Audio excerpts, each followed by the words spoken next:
এসব আমি কি দেখতেছি? আম্মু এসব কি করতেছে?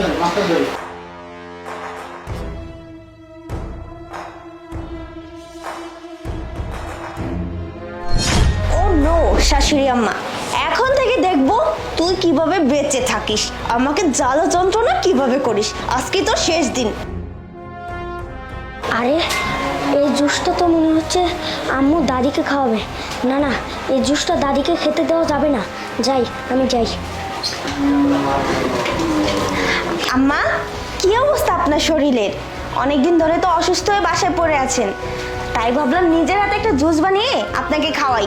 এই যে নিন, জুসটা খেয়ে নেন, শরীরটা ঠান্ডা হয়ে যাবে। আম্মু, জুসটা আমি খাবো। জুসটা আমার খেতে মন চাচ্ছে, দাও আমাকে দাও। এই, তুই কি বলছিস? তুই খাবি মানে? এটা তো তোর দাদির জন্য জুস বানিয়ে নিয়ে এসেছি। যা তুই তোর কাছে যা, পড়তে বসে। না না, দাদিকে এই জুসটা খাও না, দাদিকে আরেকটা বানিয়ে খাও, আমাকে দাও জুসটা। এই, একটা কানের নিচে মারবো না, শিক্ষা হয়ে যাবে। বড়দের সাথে কিভাবে কথা বলতে হয় সেটা কি জানিস না নাকি? আমি তোর মা হই, মা। আমার পেটে তুই জন্ম নিয়েছিস, তোর পেটে আমি নেইনি, বুঝতে পেরেছিস? তোকে যেটা বলেছি সেটা কর। আম্মা, এই নিন, আপনি খান জুসটা। আমাকে দাও, দাদিকে এই জুসটা দিতে হবে না, আমি খাই। তোকে আমি বলেছি না যে এখান থেকে যেতে? কথা কি তোর কানে যায় না? তোর যদি জুস খেতে মন চায় তাহলে আমি আরেকটা বানিয়ে দিব। এখন এখানে এসে এত কথা কেন বলছিস? আম্মা নেন না, আপনি খান। তিশা, কি হয়েছে? এত চিল্লা চিল্লি, আমি গেটে নক করতেছি, গেটটাও খোলো নেই।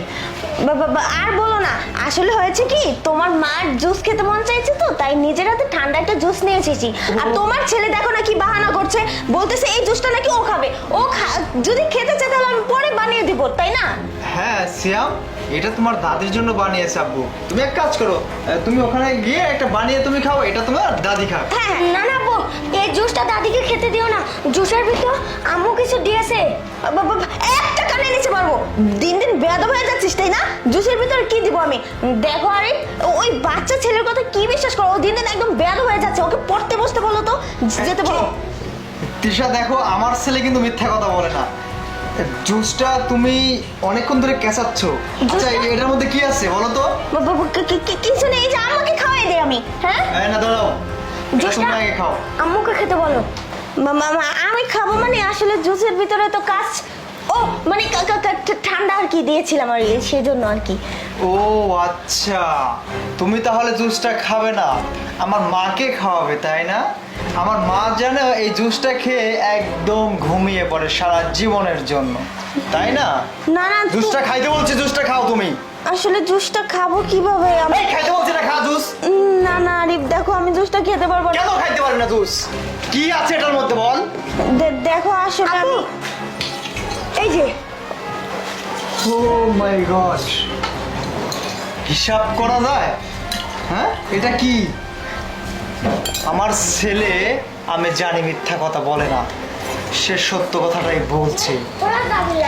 আমার মাকে তুই জুসের মধ্যে কাজ দিছিস, তাই না? কিসের জন্য এটা করছিস? দেখো আরিফ, তুমি আমাকে ভুল বোঝো না প্লিজ। আসলে আমি একটা ভুল করেই ফেলেছি, প্লিজ তুমি আমাকে ক্ষমা করে। চুপ! তোর মতো বেঈমানকে ক্ষমা তো দূরের থাক, যে আমার মাকে জুসের মধ্যে কাজ মিশে খেয়ে মেরে ফেলতে পারে, সে আর যাই হোক আমার বউ হওয়ার যোগ্যতা রাখে না। তুই একটা গরিব বাড়ির মেয়ে, তোকে আমার বাড়িতে নিয়ে আসছি কিসের জন্য? আমার সেবা করার জন্য, আমার বড় মাটাকে একটু দেখাশোনা করার জন্য। আর তুই তুই এইটা করতেছিস?